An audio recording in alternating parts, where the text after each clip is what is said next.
Hello again and welcome back to another episode of the Watch Report with me, Sean Luke Webb. That's right, make some noise, clap it up wherever you are. We're back again on this Tuesday afternoon and we got a lot to cover. It's Boxing Day, that's right. We're going to cover the world of boxing. We're going to step into the ring as we got a lot to talk about, including Teofimo Lopez and his controversial win against Sandor Martin and the questions that come along with that, as well as Naoya Inoue's dominant performance against Paul Butler to earn the undisputed Bantamweight Championship, first time in history, and what that does for his legacy, not only in the immediate, but also what he's going to do moving forward with his career and whether it's actually attainable. We're going to get into what exactly that is as we get on in the show. But again, thank you so much for listening and watching. If you're on YouTube, again, comment on the video, subscribe to the channel, like the video, and please share the channel with everybody that you know so we can build this empire like it needs to be. Also, remember, we're on Apple Podcasts, Google Podcasts, Spotify, and every major podcasting platform. You can listen to me in 4 or upwards, or at minimum, 4 different ways. At maximum, I think it's like 7 or 8. We're on a bunch of other podcasting platforms as well. So you can listen to me, I believe, upwards of 8 times over at the same time. Ain't it great? Ain't it good? I think it is. I think I got a pretty entertaining demeanor that you would love to hear in surround sound on 8 different speakers. I think you'll thoroughly enjoy it. And if not, you'll go insane to my voice, and that don't sound too bad either. In my estimation. But again, I appreciate all of you for listening, watching, and joining in on this empire, on this community of the Welch Report. And we're going to jump right into it right now because it's time to step into the ring. That's right. Ring the bell. Let's get it started with round 1 coming underway. We're going to talk about Teofimo Lopez and what the world is going on in boxing. Again. We run into a situation where a fighter who shouldn't have won got the nod, all because of what? Politics. I keep hating this every single time. I love this sport. I cherish this sport. I've thrown myself into this sport, and I can't get enough of this sport called boxing. But every single time we seem to be on an upward trend. Something goes wrong, either outside the ring or inside the ring, that causes everything in the progress that the sport made to fall apart all over again. Teofimo Lopez fought Sandor Martin on his way back to earning a title shot in the division. However, what happens? Sandor Martin loses with scorecards of 95-93 Sandor, 96-93 Lopez, and 97-92 Lopez for I believe, a majority decision. That is absolutely ridiculous if you watched the fight. If you didn't watch the fight, let me explain it to you exactly what happened in layman's terms. It's very simple. Teofimo Lopez coming off of on his campaign trail to get back to championship status. Brother went in the ring and got outclassed from about round 4 on. It was just like that. He came out, was using his power, using his speed, trying to hit Martin, caught him a couple times. But boom, nothing major hit. The biggest thing that hit was actually a clash of heads that cut Martin and almost, I believe, broke or fractured his nose, which his trainers did a phenomenal job of recovering and doing, again, their work as cornermen and cutmen. Great job. Phenomenal job. One of the best jobs this year. But he goes out, and after round 3, boom, just dominates the entire fight. Oh, by the way, round 2, Sandor knocked down Teofimo Lopez with a left hook, a right hook, because he's a southpaw, with a right hook in the corner. Didn't hurt him, but again, was a legitimate knockdown. Should have had a second knockdown as well, but that got counted as more so pushing, even though if you go and watch the replay of the second knockdown that happened, I believe around 7 through 10, around that time, it was, again, another check right hook that caught Teofimo off guard and complete follow through, at least from my vantage point, that should have been scored another knockdown. That probably would have been enough to give him the deserved nod that he actually should have gotten.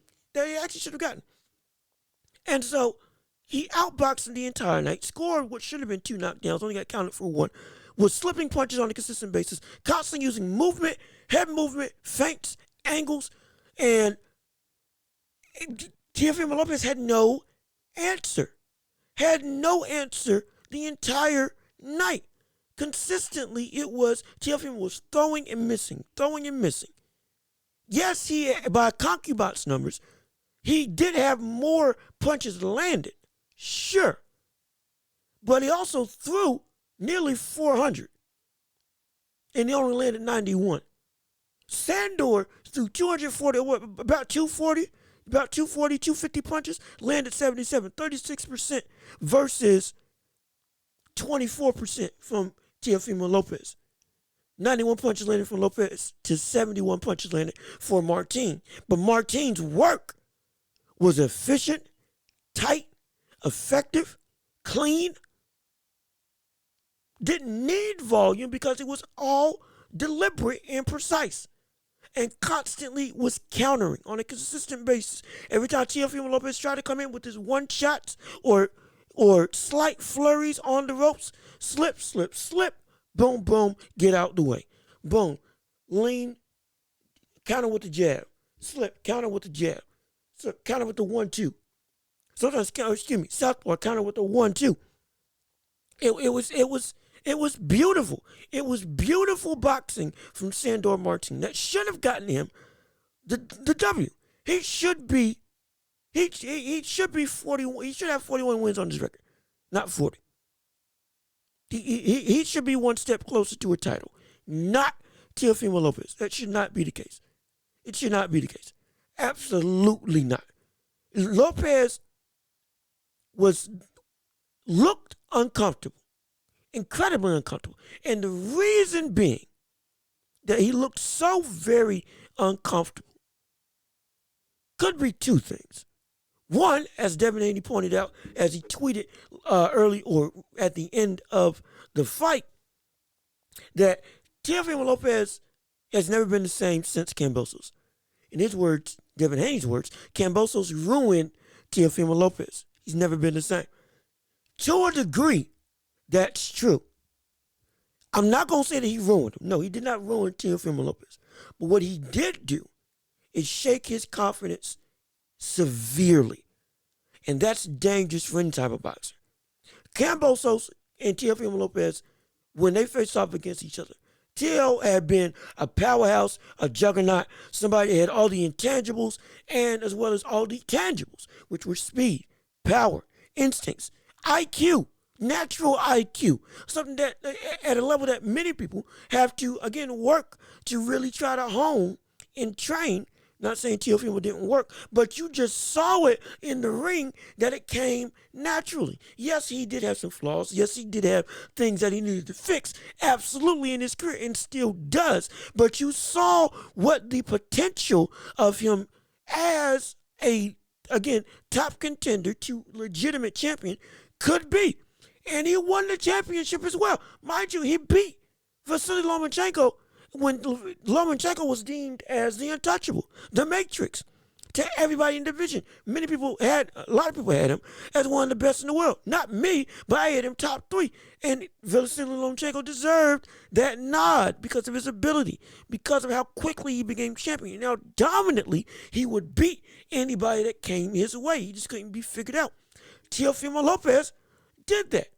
Now, whether you want to use Lomachenko's shoulder injury as a legitimate problem, okay, cool. You can use that as a catalyst. At the same time, though, Teofimo Lopez won rounds 1 through 6, and then rounds 7 through 12, it looked like Loma was the Loma of old, shoulder injury or not. So at that point, I would say it was more so Loma didn't get aggressive as early as he should have gotten. Because by the time round 6 came about, round 7 came about, halfway through the fight, is when he turned it on.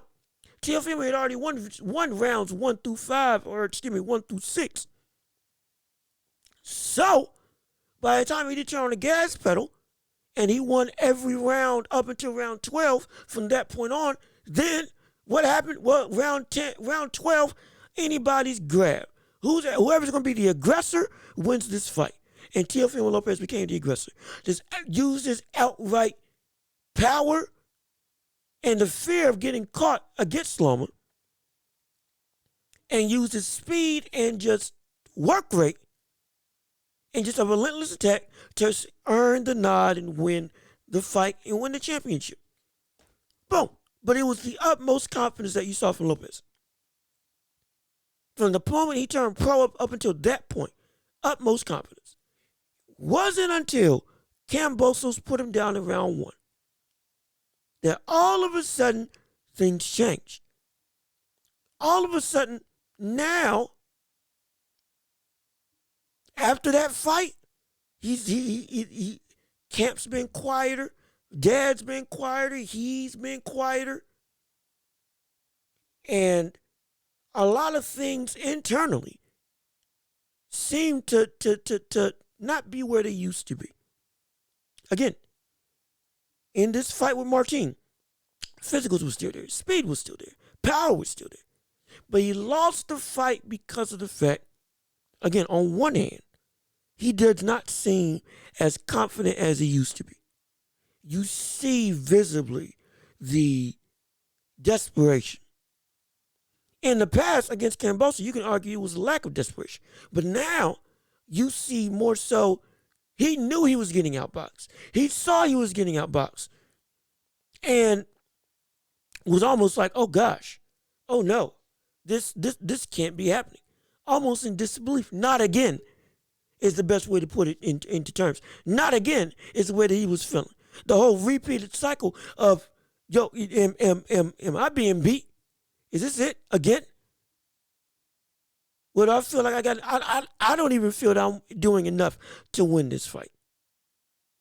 You see that internally he's not where he once was. And the flip side of that, not only mentally, but in the ring, he wasn't listening to his father. He wasn't. He was not listening to his father at all. Say what you want about his dad. Say what you want about his dad. There's a lot to say. Trust me, there's a lot to say. But his father, up until this point, had been giving him great advice.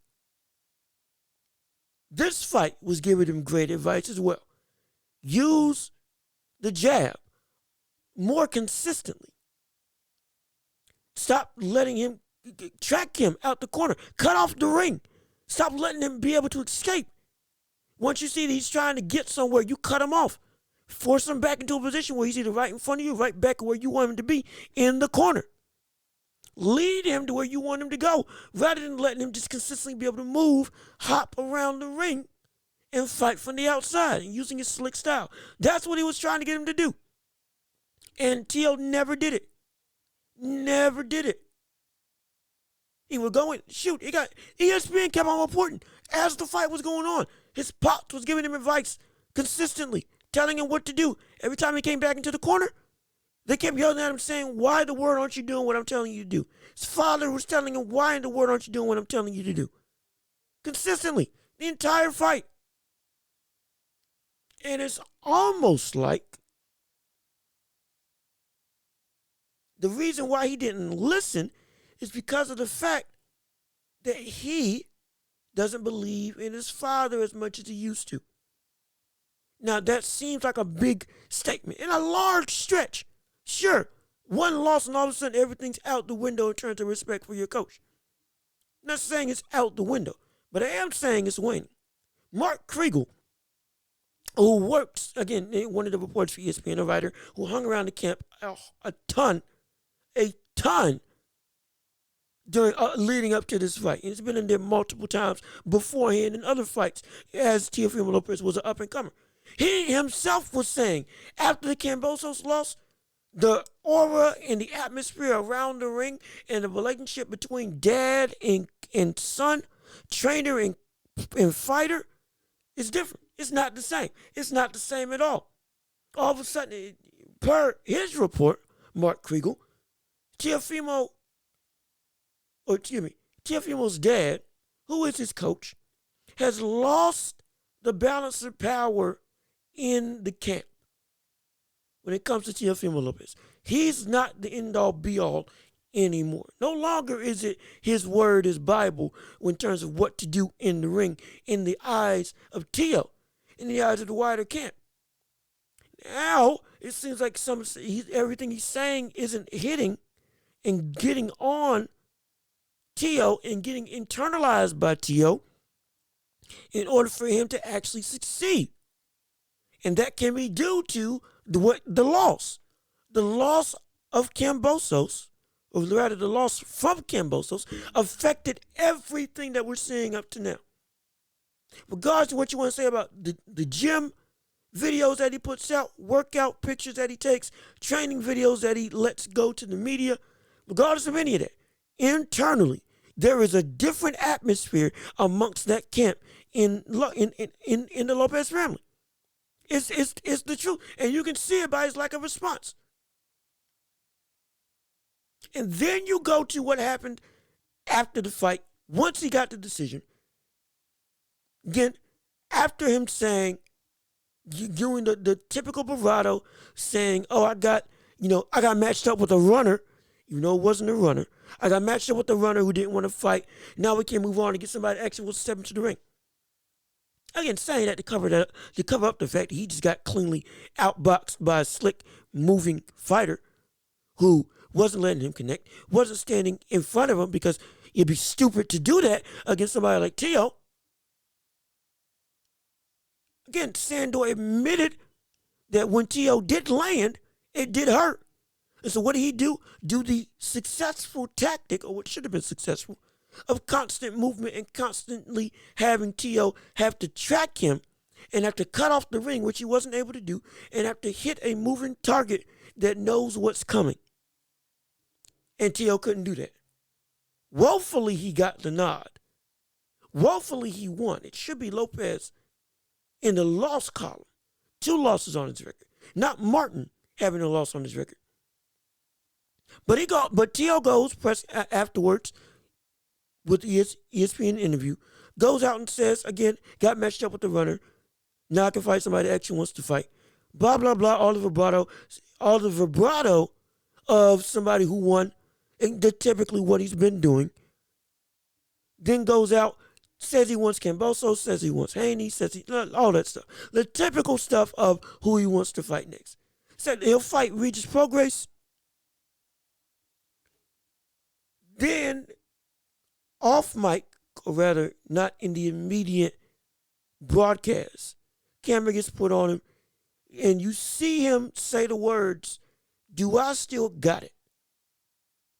After the cameras, seemingly after he thought the cameras were off of him, and after all the press was slowly trickling out the ring, looks at his trainer and says, "Do I still got it?"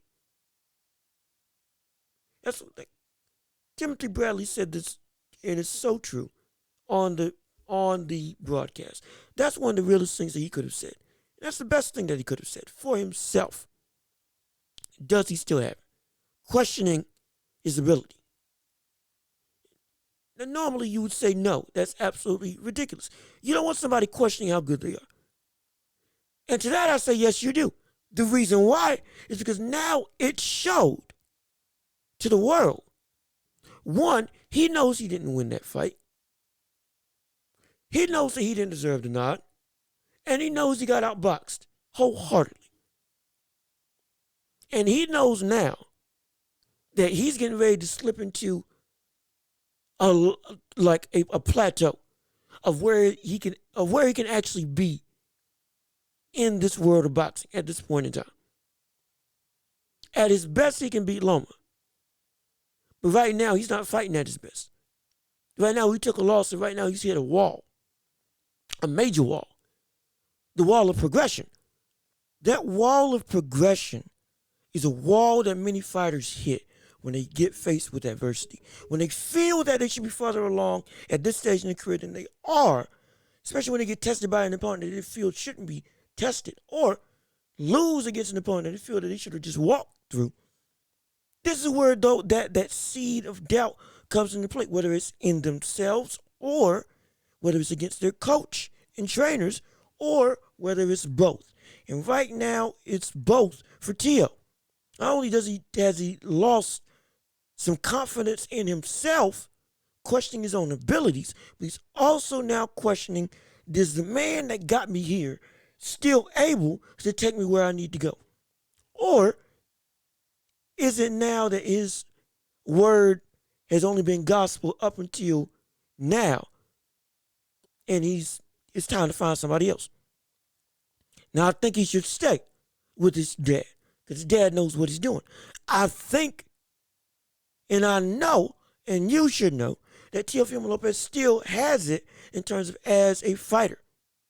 Everything in terms of what he is as a boxer is there. It's just since the fight, now he's reliant on certain things that are not what's going to win him a championship again. And he's, to some degree, thrown away certain aspects of his game that were incredibly successful in the past, that would make fights like these a lot more manageable. Again, Sandor is an all-world fighter. He's an all-world fighter. This man deserves to be at the top in terms of contenders for a championship. Absolutely. This isn't some cupcake that he fought. This is a legitimate title contender. This is a man who beat Mikey Garcia. This is a cat who knows what he's doing. This style has worked against former champions. Good former champions at that. Teofimo now sees that change needs to happen, but he doesn't know what the change is, because he feels that he's done everything he needs to do to be successful, and that fights like against Sandor shouldn't be something that's happening. Again, against an opponent that he feels is so far below his skill level. That should be, oh, I catch him and he's done. That's how he felt. That's how he felt it should have been. That's how he felt it should have been. Heisman night, a night that he consistently fights on and consistently has had highlight reel knockouts, highlight reel performances. He feels like this should have been the same case again. But he has to not only regain faith in himself and the talent that he does have inside him, not only regain faith in his pops, who, again, if he had listened to his pops, probably would have won the fight in a more convincing fashion, rather than having a very close fight that, while I feel is or should have gone to Sandor, you can argue it should have gone for Lopez. Absolutely. The only problem is the 97-92 scorecard just shows blatantly that it's a robbery. Blatantly. 96-93 fine. 95-93 completely fine. Those scores acceptable. That last one is what makes it all seem like he's protected by Bob Arum. Why it makes it seem like that he cannot win on his own merit in some people's eyes. That's what that does. That's what those types of scorecards do to people. That's what he does to the reputation of him as a fighter. Despite knowing what he can do, he himself is getting held back by the promotion that he's fighting under. And the person he's fighting under, Bob Arum. But again, outside of that, he has the talent. He has the ability. He's got to regain the absolute confidence and have the ability not only to listen to his coach again and just go, you are a instrument of destruction from an instrument of destruction per the instruction of your coach. Get back to that mindset and finally become adaptable. You kept trying the same things and the same tactics, and they were not working. Couple that with the fact that the same defensive scheme that you were having as a boxer was consistently not working for you in this fight as well, and you didn't do anything to fix it. Why do you think Sandor was able to constantly land with the lead right out of southpaw? Because of the fact that you keep having your guard down on that side. You keep your left hand down on a consistent basis. And when you come in, you duck your head a lot of times, more often than I would like somebody to do. So you couple that with somebody that has legitimate speed, is a slick boxer who wants to counterpunch, and can time you, and that lead left hand is down on a consistent basis, well, it's going to come in with the right hook every single time, like Sandor did. Because that side of your head is always open. Hence, it's just a target waiting to be hit. Just a matter of when you get out of position. Which, with the way you were trying to hit him, and the way you were trying to attack Sandor, was more often than not. Hence, tee off and move, counter and move, pot shot and move. That's all he did. That's all he needed to do, because you did not understand the pattern that and the tactics that he was consistently having success with. You have to become adaptable as a fighter.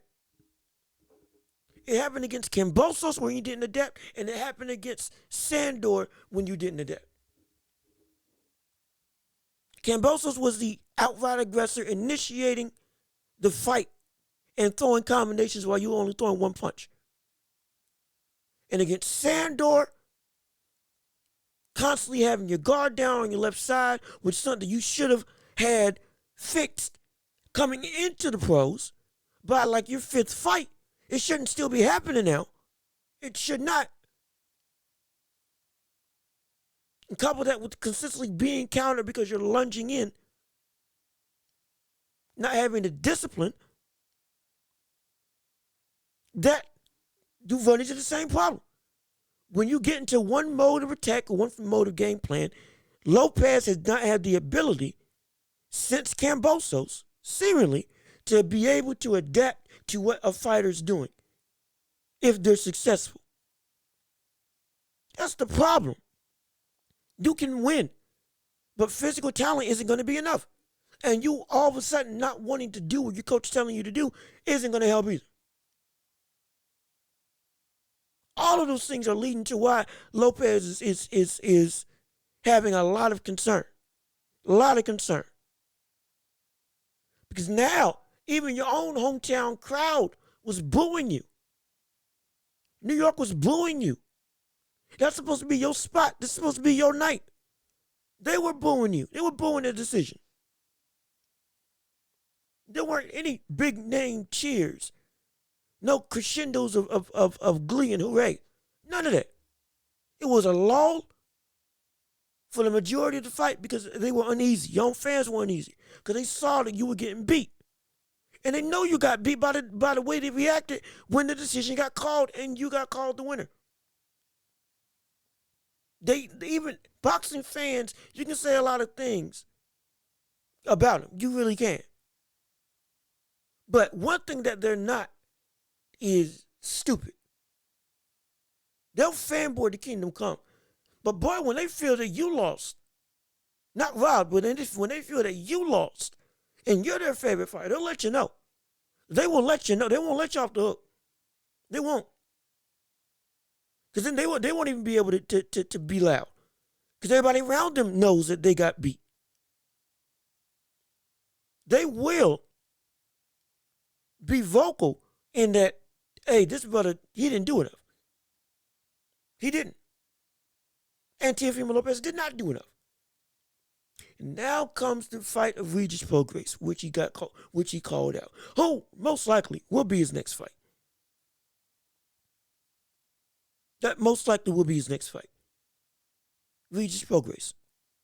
And Regis Prograis against this Lopez is going to knock him out. Yes, he will. This Regis Prograis will knock him out. Because he's got more power than Kambosos, more speed than Kambosos. Is slick, similar to Martin. He has a slick style similar to Sandor. Is willing to move and will also stay in the pocket and just evade all your punches. And then come back with an attack. And this man will get aggressive. The one reason why we can say Sandor lost this fight, definitively is because he wasn't aggressive enough. With the way he was connecting at a high percentage, if he had just thrown more and looked to attack more off of counter opportunities, instead of just slipping and keeping the distance and doing, again, beautiful boxing, but not doing enough offense to make the judges sway their opinion, even though he did win the rounds. Making sure, okay, he was landing consistently as well at a more measured and constant pace. Oh, he would have won that fight. That's one thing you can say about Sandor. You can't say that about Prograis. Prograis is going to do that in spades. Prograis will absolutely be willing to do that. He'll be more than able to do that. He will invite the fight. His brother will slip and then attack and throw a 4-punch combination. That's what he'll do. And he's got enough power to do cumulative. Oh, Lord, I don't know why I'm struggling with that. Oh, Lord. Cumulative constant damage. Because he won't throw just pot shots and move. This man was willing to go for the kill if necessary. And when he sees that he's landing on you, and when he sees he's got an angle on you, he will take it. No hesitation. Oh, he'll look to hurt you. That's the one thing Sandor didn't do. It's the only thing Sandor didn't do. We just have a more constant attack. Prograis can do the majority of the stuff that Sandor can do. And it's quick enough to catch Teo.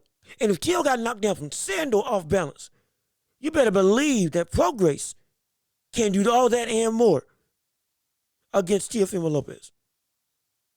If he got knocked down twice against Sandor just off of timing alone, if he got knocked down twice off of timing from a puncher that doesn't have all that much power, Prograis with legitimate pop can put him down. It will put him down. Unless he fixes these issues. Because again, physically, Teo's more intimidating than Regis. But in the grand scheme of things right now, with the way that they fight, matchup-wise, it's hard-pressed for me to say that Prograis won't beat Teofimo Lopez. Because it ain't going to be that you'll be landing more power shots. Even though he's missing Lord knows how many to get that one to land. Or get them one or two to land. Prograis ain't going to have that problem. You miss a bunch of shots against Prograis trying to attack, and you got potholes in defense. Oh, he will not only outpoint you, he will hurt you. He will hurt you. He will hurt you. Best believe he will hurt you. It might not be pretty. That's what Teofimo Lopez better fix. This man better fix his defense. This man better become adaptable, and he better start listening to his coach as well as gaining more confidence in himself. Because if he does not, and he looks to keep on regaining the takeover moniker, or in this case, the take back, as his camp puts it, he had better fix all of those things. Because boxing is a ruthless sport, not just in the ring, but also outside of the ring. One loss and you're on the fritz, even if you're a golden goose. 2 losses really can hurt somebody's legacy, especially this early on in their career, like Teofimo Lopez.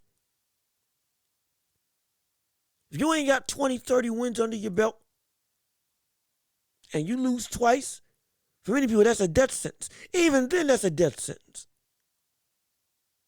Even then. But this early in his career, even with success of being a unified champion, beating Lomachenko, that boxing is a fickle sport. People will forget in a heartbeat.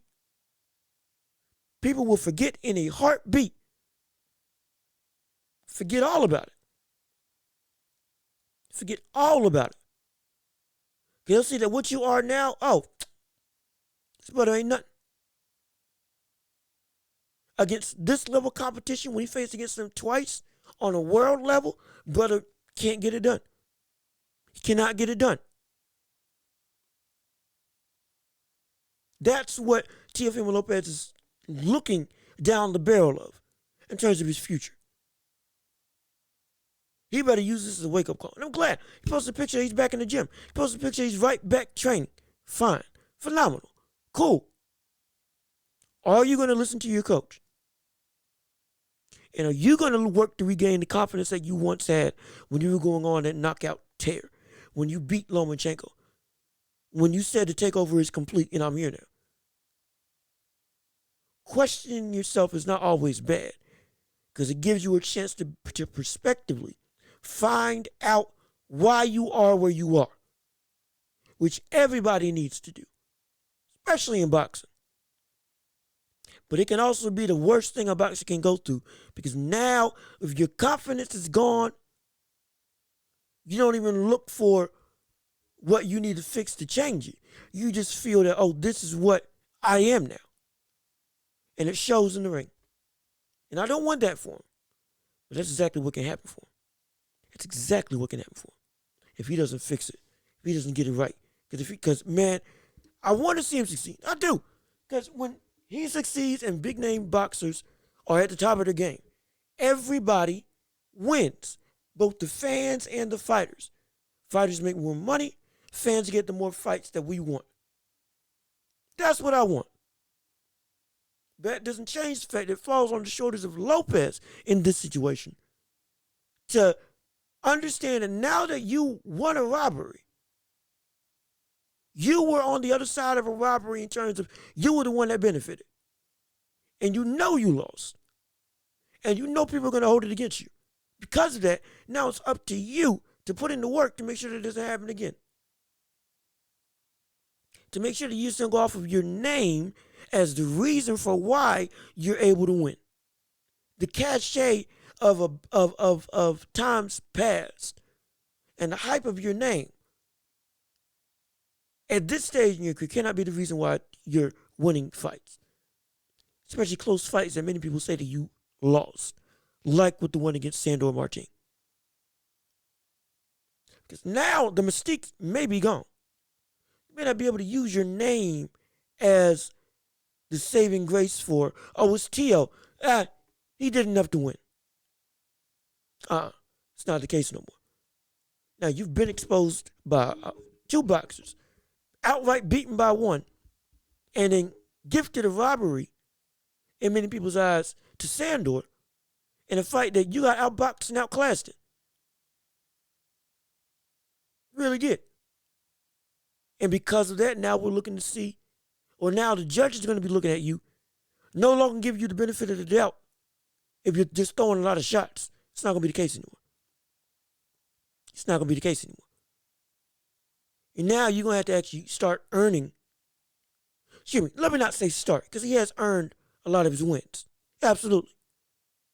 But now it's going to come that the judges are going to look for you to earn your win, rather than just giving you the benefit of the doubt. Because now you're running into the all-world stage. Loma, Kambosos, Prograis, Martin, a bunch of other fighters, all are at the level that you are trying to reach. And if right now, you're not there. Right now, you're not there. You can get there, but it's up to what you do during this next camp to get both your mind right and your trust in your coach back right and that chemistry right so that you can go and succeed again. Because if not, this is a bad look. This was a bad performance. You had a bad performance. I don't think you should have won. And I think the next fight you're going to lose. You've got to prove me wrong, though.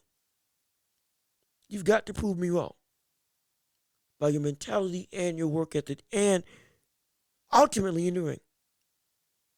Because right now I'm scared that you've hit that progressive wall due to the losses from Kambosos and the close decision that you don't even feel that you won last weekend, or rather this weekend. If you don't fix that, we could be seeing another L on your resume. And now we're going to be in dire straits asking what happened to Teo. We don't want that. I don't want to take over the end. Right now, it's on pause. And for good reason. For very good reason. But moving on for the next topic of the day. Round 2. Naoya Inoue dominated. This brother dominated in his performance to gain and earn the bantamweight title. First time it's ever happened. The undisputed, not just the bantamweight title, because he was unified bantamweight champion. The undisputed bantamweight title. First time it's ever happened in the history of the weight class. And this man in that fight absolutely pillar to post dominated the entire thing. Dominated the entire thing. There was nothing Paul Butler could do. Well, I've seen shutouts, but this was almost ridiculous. It was almost laughable. This is a undisputed fight, and now Inoue made it look like sparring. I mean, this man was throwing combinations left, right, and center, power shots, walking Butler down, letting loose combinations that a lot of times we don't see in boxing at that fluid of a level, at least today. We don't. 5-6 punch combinations 3 times every round. Stalking and walking down your opponent, hands down, slipping punches on a consistent basis, making it look easy. Tight guard and defense. All of it was flawless. Paul Butler wasn't throwing a whole bunch in the fight. Was in a defensive shell the entire time. Looked more content just to be there and earn a paycheck rather than actually look to win. I thought it was okay. First 3 rounds, get Naoya Inoue's power, tactics, pace, punch speed, angles that he favored using, all of that to try to develop an offensive game plan as rounds 4 and on came about. But no, stayed in the defensive shell and just took punishment. And now Inoue was just teeing off with everything under the sun, and then got a stoppage in the 11th round. Knocked him out. Finally found the avenue for the shots to land and just boom, teed off on him. Shot to the body, and then I believe what was it? What was it? A left hook, shot to the body, hook to the head that stunned him, and then a flurry of shots, ending with another shot to the body and head that put him down for good. After we thought it was just going to be a performance where he just dominated, but it went to decision. Nah, found the hole, boom, took it just like that. This man now in a way is right now the best in the world. I'm going to say it, and I'm not ashamed of it. I've had Terrence Crawford there the entire time, and he's deservedly been there in my eyes because of his skill set. But right now, this Naoya Inoue, this Naoya Inoue is the best in the world. He is the pound for pound best fighter in the world right now. He is the best in the world. It's hard pressed for me to change my opinion. But this performance, coupled with the performance of Donito Donaire in both of those fights, he's the best in the world. He has everything that you could ask for in a boxer. Elite speed. Pound for pound, one of the hardest punchers in the world. Couple that with the ring IQ that, again, is one of the best in the world. He's got a snappiness to him that you just don't see in many boxers today. An elegance to him as well. Couple that with his ability to fight, again, multiple stances, fight in multiple ways, outside, inside, in the mid-range. He can fight as a defensive fighter. He can fight as a counterpuncher. He can fight like he likes to fight as an overall aggressor and stalker. Power in both hands, power in every single type of punch. Couple that with his defensive acumen of not only having a great manipulated high guard and textbook guard, head movement, phenomenal. Footwork, phenomenal. ability to perceive punches, phenomenal. His adaptability on defense, phenomenal. His ability to be safe inside the pocket. His ability to be safe while at a distance. His ability to attack and counterpunch on overcommitting fighters. His ability to be able to find holes in defensive-centric fighters that don't give many opportunities for offensive attack. He's got it all. He's got it all. Got it all. Nothing is wasted on this man. Nothing is wasted. Every punch that he throws, and I don't say this about many people, every punch that he throws always connects in some way, shape, form, or fashion on the guard. Why is that so important? Well, that's because of the fact that he never throws a punch where he's out of range. Never overextends, rarely overextends himself to put himself in, rarely puts himself in danger by overextending on a shot. Rarely does that. That is instincts. That's instinct. That's training, yes, but that's instincts. You know how hard that is? No matter what your opponent does, whenever you commit to an attack, they're never out of the way. Couple that with his relentless mindset, just be able to go forth and do damage. This man, Monster, is the epitome of what Naoya Inoue is. It is the perfect description for who he is as a boxer. The perfect description. No better word describes Naoya Inoue. No better word.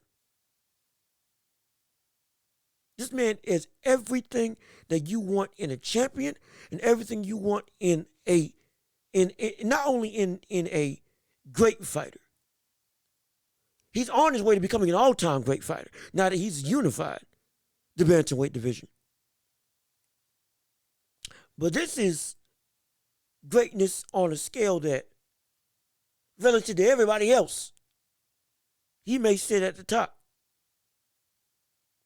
In the modern day, he may sit at the top because he's got the resume, he's got the dominance, he's got the names, and he's got the skill set, and he's got the various levels of application of that skill set. It's not just that he's winning one way, which again isn't bad if you win one way. I'm not saying that. What I am saying is it does take a special fighter to both win in the same fashion, and it takes another special fighter to be able to win using multiple different ways. Defensively, can beat people on the defensive end. Can beat you to the body. Can beat you to the head. Can beat you with how tight his punches are. Can beat you with just outraw speed. Can beat you boxing. Can beat you in fighting. Can beat you as the smaller man boxing on the outside. Can win fights with only his jab if he wants to. Can knock you out from any shape, way, or form. Got the stamina to carry his power and ability at a high level throughout the entire fight. Got toughness and got a chin on him, a legitimate chin on him. There's nothing that this man cannot do. There's nothing that this man cannot do. Doesn't overexert himself. Doesn't put himself in a dangerous position or in an unwilling way. It's I've seen holes in other fighters. Terrence Crawford can get too aggressive. Errol Spence Jr. can be caught if you're able to get his timing and counter him. Tyson Fury, we've seen him knocked down before. And if you go to the body, you can potentially have scoring success. People just don't do it. Canelo Alvarez, great head movement, but it becomes too reliant at times, at this stage more often than not, on big power shots instead of setting up combinations. All of that, Naoya Inoue does not do. The only thing against Naoya that you can say is that he doesn't go for the kill more often, deliberately. What do I mean by that? In terms of, Timothy Bradley said it on the broadcast, and it is true. The brother goes and he will do his work and then get back out into a safe range, which is exactly what you should be doing to make sure you can't get countered. Absolutely. But the only thing is that if he stays in the pocket for longer, he can potentially end fights even quicker if he wasn't so defensively committed. If he wasn't so smart with his boxing knowledge and what he needs to be done to have success and keep himself safe, he could end fights a whole lot sooner if he was just willing to stay right there instead of doing the right thing, which is insane. We're knocking him for doing the right thing. That's not a knock. That's a preference more so than anything. That's a preference more so than anything. So the only thing you can say against Naoya Inoue is that he doesn't fight, preferably a way that I feel he can have even more dominant success. That's it. This man is, pound for pound, the best in the world. Absolutely.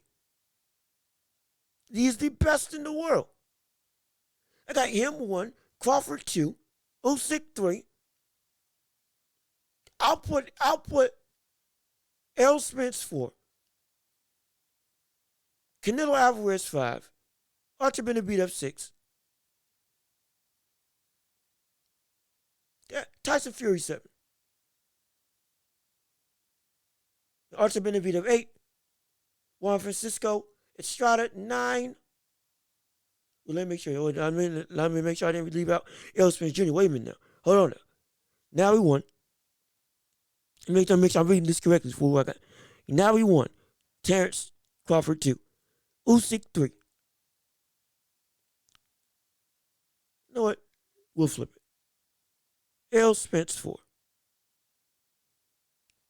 Tyson Fury 5. Richie Bivol 6. Juan Estrada 7. Artur Benavidez 8.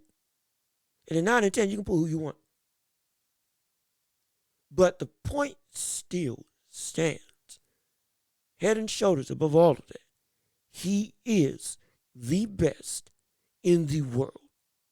And he could potentially even bolster his legacy even more once he moves up to super bantamweight. If he becomes unified in both divisions, now we're talking about potentially an all-time great in terms of, hey, can this brother be put in the conversation of top 10? Can he?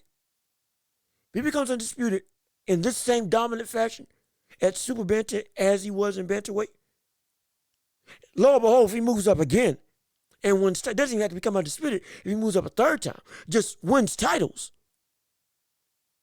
in this same dominant fashion, brother, we're talking about a special fighter in the making. We're talking about something that we've seen very few of in history. We could be seeing a potential great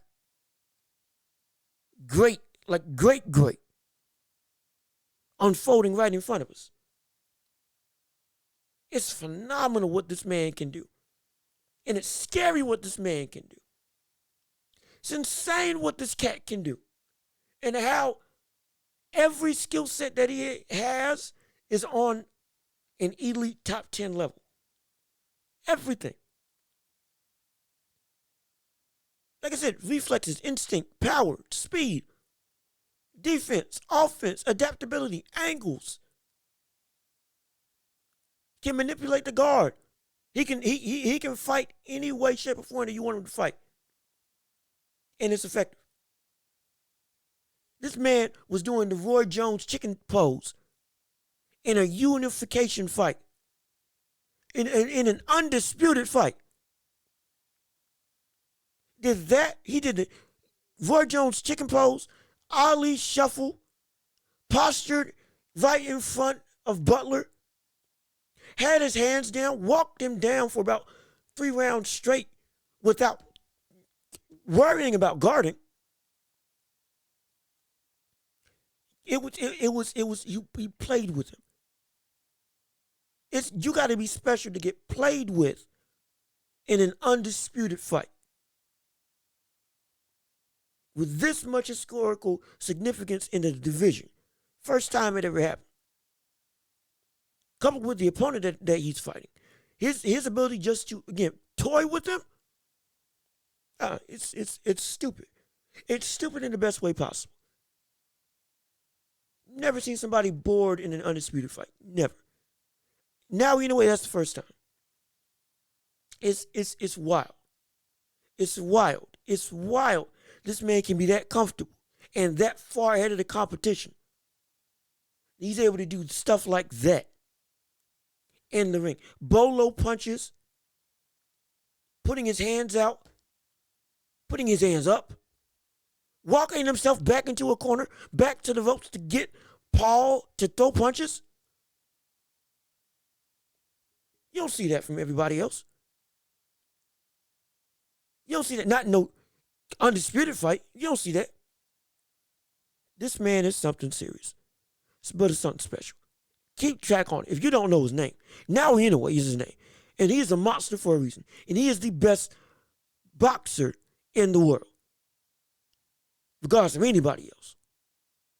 Better than Terrence, better than Spence, better than Usyk, better than Bivol, better than Fury, better than Canelo, better than Benavidez, better than everybody. Everybody. There is nobody better in boxing right now than him. Nobody. I'm confident. I'll stand by that. I will stand by that. Nobody better. Nobody better than him. I'm excited for it. I can't wait till he moves up. My goodness, that's going to be exciting. Because if his power carries over with his speed and reflexes still, oh, this man could be something serious.